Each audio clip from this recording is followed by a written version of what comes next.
Good afternoon, everyone. Thank you for joining us today for the IAEE Central Texas Chapter webinar. I'm Haley Savage, Director of Education for the chapter, and on behalf of our leadership team, we're so excited to have you with us. We're excited to be joined today by our sponsor and presenter, Zenus, an innovative leader in ethical AI and event analytics. They've been making waves in how we understand and enhance attendee experiences, and we're so grateful for their support for this session. With that, I'll turn it over to Nick with Zenus to take it away. Yeah, thank you very much. Unfortunately, one of my teammates won't be on this call, but that's okay. He's at an event, so I feel like that's the most valid excuse ever not to, be on something. But I've had the opportunity to speak to event organizers in different corners of the industry for over, geez, almost 20 years now of presenting. So I should be pretty unfazed with this. I am really excited about talking about nuance, depth, a greater understanding of your attendees' needs and behaviors, and then the implications of that as you can apply it to all kinds of different areas in an events organization. So I'm going to show you how it can impact and data collection and then what we're doing is a new kind of data collection, how it can impact event operations, how it can impact event education, and how it can impact maybe even mostly specifically sponsors and exhibitors. So I wanted to start off with a couple things that I saw. A guy named Joe Fetterbush has an awesome event marketing company called Evolio, and they do just tremendous survey work. And he was working with exhibitors and he was working with event organizers, and he was trying to see the differences between what the expectations are for one and for the other to really see through to see how much alignment there is. And there's a couple pieces from this big survey work that he did that I thought was really interesting. The first one is it reasons why people participate in trade shows and events. We get to do all these really cool things, as you know, only if we can get the sponsorship and exhibitors to, get the ROI that they need in order to support it. And I think the expectations in the B2B world specifically is they do it for leads, secondary everything else. But the idea of actually asking them what they're really looking for and what matters the most to them, it was actually revealing, because the top reason why is to increase brand and product awareness, which I feel like a lot of event organizers take for granted as, well, yeah, of course they get that. But the problem with it is that it's kind of soft. I've bought a lot of booths for a lot of different organizations. And I can tell you, we say things like, well, we have to participate in the show because it says something to be there. Or we pull out, that says something too. But I'm telling you, that's really soft. That's really hard to manage. And there needs to be more data behind that in order for people the number one thing that they're investing in your event for is to increase their brand awareness and product awareness. So what kind of data could we provide them to actually tangible, make this tangible and also stick out against maybe other competitors? So that's one thing that I found in this survey that was super interesting. Another is a lot of the survey was about the state of 2025, and this was a month ago, so it looked bad, but it's looked worse since. And the reality is that a lot of exhibitors and sponsors are looking at this year as an inflection point, and if they don't get more ROI this year, they're going to have to make some hard choices, because while their marketing budget is pretty strong in comparison to years past, everything else has gone up in price. So therefore, they will be cutting some things this year. And their big challenges that are facing them, a lot of it is around cost. But the second one there, which I thought was absolutely fascinating and jumped out at me, obviously, in the world of data collection, is measuring their results. If they're at one of the this presentation with this survey was given to us at a roundtable event last month, and there was an exhibitor there who was representing exhibitors, and she does 120 shows a year globally, and she's like, we're not going to do 120 the following year. There's going to be some that cut out, and the ones that rise to the top are the ones that we can effectively communicate the value to all of our stakeholders. So measuring results and giving results as a tangible benefit of sponsoring and being part of an event is going to become not nice to have, but need to have moving forward. So what does that mean? And what the heck is ethical facial analysis? Definitely a question I had coming on to this team. That was probably my first question. I was like, why are you saying ethical? That makes me a little nervous as to what non-ethical is, right?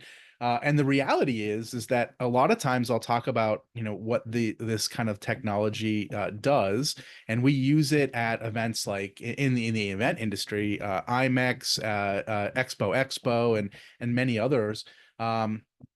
The difference is that this is not facial recognition. This is something called facial analysis, and the ethical part of it really comes in as the differentiator. So I'll get into exactly how that differentiates in a second, but at the end of the day, you're left with, once you deploy this technology, metrics that you might not have had otherwise, and you can point them very easily. They weigh a couple ounces. It's a box this big. Plug it in anywhere. It has its own internet, and it looks at audiences. And while it's looking at the audiences, it's collecting information around how much impressions that area got. We can call different levels of impressions. We can have people who actually did it with purpose, determined by the AI running this. We can also look at just impressions that got, a few seconds of eyeball to tell you how much brand recognition that you got. Seemingly, that's what people want. And then second, demographics, we can break it down, and I'll tell you why this is still ethical and doesn't collect personal identifiable information. But again, through the AI that's running this and training on faces, we can tell you how you did as far as under 40 or over 40, biological male versus biological female. And then lastly, engagement, and that we measure what we call energy, and we couple energy frequently with dwell times. And I'm going to explain like where the intersection between a person's energy at an event and their dwell time is. But when you combine those things, what you start getting is return on experience data, and that's the kind of stuff that really positions event against any other channel when you're talking to an exhibitor or a field marketer and saying why they need to invest in your event. On the right, you see kind of what the metrics look like. And to me, it's funny, we put these sponsorships up places, big signs, activations, booths, and unlike digital marketing, we don't really give you that much of as far as how the impact of that went. If I build a website and I don't have Google Analytics on it, that's kind of irresponsible. Imagine, if you invested in a PPC campaign with Google and you just, hopefully got some leads out of it, but it didn't tell you how the traffic went. It didn't tell you A/B testing information. These are all things marketers are trained at the earliest part of their career all the way through to see as a necessity in every other channel. And then when it comes to events, it's like, they say and report to their bosses, it was a good event. I had a good vibe to it. And you put that into an Excel document, every other channel has, 12, 30, 40, and then events are like good vibes, said something to be there. It's like emojis. It doesn't work. It really is the part with events that is the softest. People that get it, but people who don't, which is usually like CFOs, boy, sometimes you have to report things up and it's tense. It doesn't need to be that tense. If you can prove that every time you invest in an event that there's this whole storyline taking place there, like you can see all the impact that you have, you're going to stand out. So earlier I talked about the idea of like this technology being called ethical facial analysis. And what that means is this is the process of this. This is where it gets really interesting, and you'll have a story to tell people later on how this is something a little bit different. So let me tell you what we aren't first and what you've heard of already, and that's something called facial recognition. This is not that, but just so you can give you a parallel, facial recognition is video recordings and then access to a database. It's looking at your face and it says, "Ooh, that's Nick. What's Nick doing?" And then collects all information around Nick. And there's a repository information on Nick and how many times he went to the bathroom and how much time he went. Did he come in through this door? Did he skip this session? And that's all stored somewhere. And that's called personal identifiable information. And there's different legalities around how you have to store that. So facial analysis doesn't do anything like that. It's doing trend reports. There's no video, there's no photo. It's doing math, and it's looking for objects. And it's the only objects that's looking for, that it's been trained to look for, are faces. So it either sees faces or not faces. When it sees faces, it locks in on all the faces, hundreds at the same time, and 5 times per second, it measures all the changes happening in the faces. And based on AI training, it can tell when there has been a reaction to something that results in a positive sentiment. It actually validates that by looking at groups. If you're saying, I'm a person who doesn't really have a lot of positive sentiment, if someone tells me a joke and I don't laugh, well, you're an outlier. If that is, if you consider that reaction to be atypical, because it's median aggregated data, first off, you as a person don't exist in the data set. It's just doing high speed mathematics. And when there is a change, when someone tells a joke and 8 out of 10 people laugh at that exact second, it codifies that as actually having happened. At that point, there was high positive sentiment in that audience. And the upshot of that is that it's very, very predictable. It's very, very accurate because it's an aggregate, and it's very safe because, again, you could take all this information and what could you do with it? It's just a group of people, whoever they may have been, in this place and time, were experiencing this at this moment. Now, for an event organizer, you can say, "Oh, I created a wow moment," or when these things happen, high dwell rates and high sentiment, we end up getting more leads, and you can build those correlations. I'll explain to you like what that looks like in the form of a case study here. So it's an event, and we have these little, tiny sensors that are plugged in, and they're looking at people as they go by. And what in this instance, instead of having it, and we do it in a couple different ways, we deploy this technology for directly for exhibitors. Sometimes we go to all their shows, and then they sort of validate their best shows versus their lowest shows. Not our favorite. Our favorite is working with event organizers themselves, giving you as an organizer the data, and you being able to parse out the stories you want to tell to validate your premise to the exhibitors. But in this instance, what we did is we worked for the exhibitor, and we put a bunch of sensors in these zones, and everyone in these zones got data. And what happens is that we start to see a story, and we see a story in the terms of a funnel, in the same way that you see in every other channel. So you get to see how much aisle traffic there were, and the aisle traffic that results in visits of a specific booth. The extended visits, you can set that time period to be whatever you want. But if it's, a purposeful visit of, let's say 2 minutes or more, then we can count that. And then how many leads come from that. And then what you can start to do is say, well, the people who have extended visits are more likely to do leads by this much. So the idea would be, let's keep them in our booth for 2 minutes, whatever the tipping point ends up being. You would say, okay, if they're in the booth this much time, then we can expect an 85% likelihood for a lead being captured. In this instance, it was 75 for 7 out of the 10.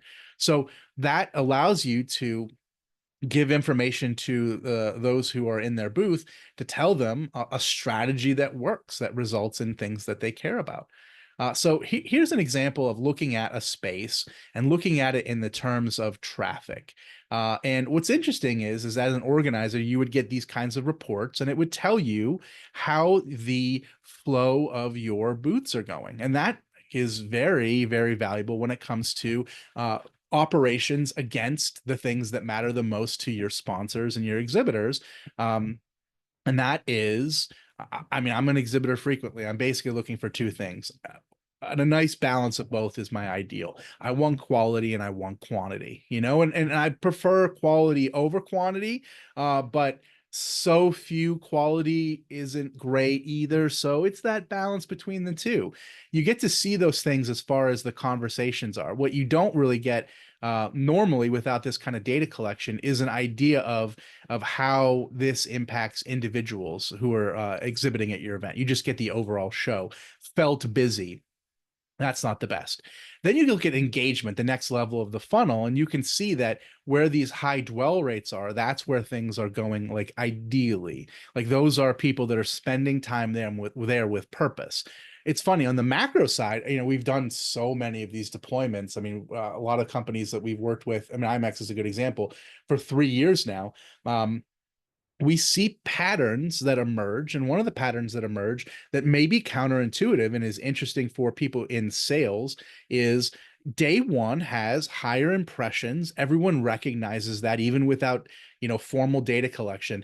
But what's interesting is day two, and if there's a day three, you get higher dwell rates. And like, so someone will say something like anecdotally as an exhibitor, the first day was busy, but then it really became less busy.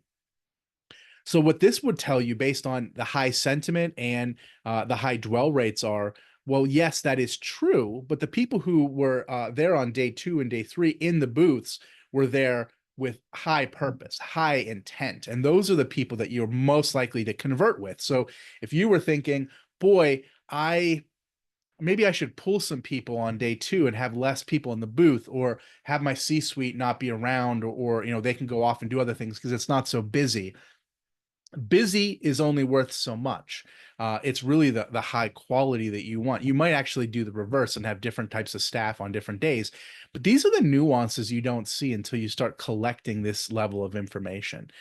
For me, the amount of time that people spend, and coupled with the quality of those interactions, like that's the secret sauce. Like that's where you can really show the full value of why people invest in your events. But there's subtle things. I mean, it's funny. So I've been on both sides. I've been an organizer, and I've also worked, in many booths as the marketer. And I could tell you one thing that's funny is that no one takes any blame.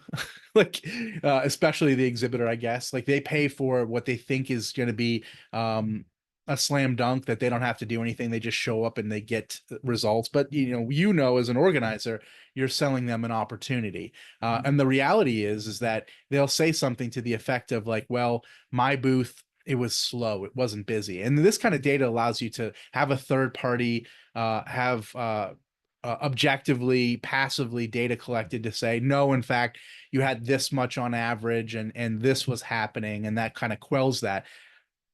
That's okay. I mean, it certainly shuts them down, but like that's not your job. You really want to like excite them, so then you can give them opportunities to say, well, these were the booth designs. Like these were things that were in the highest dwell rate spaces that ended up having the best results. And then you can kind of coach them to help them with their designs. Because otherwise, the designs they have, they sort of flip a coin. They say, I needed 30 leads to be successful. I got 29. They either say, this was a bad show, which you don't want, or they say this was a bad design and maybe we should try something completely different the next year. And both of those are very binary, lack nuance. And the reality is that they're just not actionable. And we've had plenty of examples with organizers and clients on the exhibiting side where we say, oh no, we were able to see that actually it's just something about your design that is not attracting under 40, or we determine that you're not staffed up as much as you should be on day two. These are the kind of insights that sort of poke through, as opposed to this sort of, it was a good show, it was a bad show, it was a good design, bad design. So that's what the power of AI powered data collection and passive data collection gives you, is that it gives you this like bird's eye view, this 360 view, and it puts it in things that matter to everyone involved in your event. When you can deploy this type of technology, you can make this something that they get that differentiates them between any other show that they're in. You say, as part of the package, you get a data output that allows you to report up to your authorities in leadership to say, this is what we did this is where we spent our money. We got this many impressions, so this is how it relates to brand. And we also know that determine that when we kept people, in the booth for this much time and ended up in higher conversion rates, so we can take that information and apply that to other things that we do. Like it makes their job of reporting to leadership much, much easier. And they are seen like people who are wisely investing their money in marketing channels that are different than, the typical, well, we spent money because we always do at the show, and this is the output we got in this single metric leads. So for me, it's about the legitimization of what we do. It's about the empowerment of everyone involved in it to make better decisions, and just raising all of us up. So I look at that. I look at the opportunities for your operations to say, should this be here? Should we have more, doors? Should we have a better flow? Is this the right time to bring lunch out? All those things emerge when you start looking at traffic patterns. And then the attendee experience ends up being a lot better too, because it's like everything is where it's supposed to be. An example on the operations side is that you can also deploy this in theaters for presentations to determine how effective the presentation was. You can look at entire audiences and determine against time the peaks of energy. You can see if after 30 minutes, predictably with all sessions, the energy starts to dip. Well, the lesson in that potentially would be, with all the other variables being equal, that maybe you need to have shorter presentations, or you might find that based on the industry you're in, we find this with like scientific industries, that in fact, the conventional wisdom of like smaller and shorter presentations is actually not the answer to those groups. They actually prefer longer, more nuanced presentations. They actually are totally fine with lecture style. So it's that kind of depth that you get in anything that you want to point these sensors at, to be able to tell you exactly what took place there. So for me, the reason why I think about behavioral data as this more value with less effort is that with one move, you can make your attendee experience better. You can determine what you don't need anymore in your show. You can determine if your presentations could be optimized, who the best speakers are. You can empower your sponsors and your exhibitors to be able to report easier and have more confidence in where they invested their money. You can justify why people work with you by giving them third-party information. You can generate more revenue by increasing the cost of your sponsorship, because now your sponsorship includes return on experience data. So in all these ways, with one move, everything gets raised. So yeah, that's basically it. We work with a lot of different organizations and a lot of different industries, and really, there just isn't anything else like this on the market. We're trying to have technology with restraint. Like we only go as far as these trend reports, and the technology only collects information around entire groups of people without having to worry about any kind of data privacy concerns.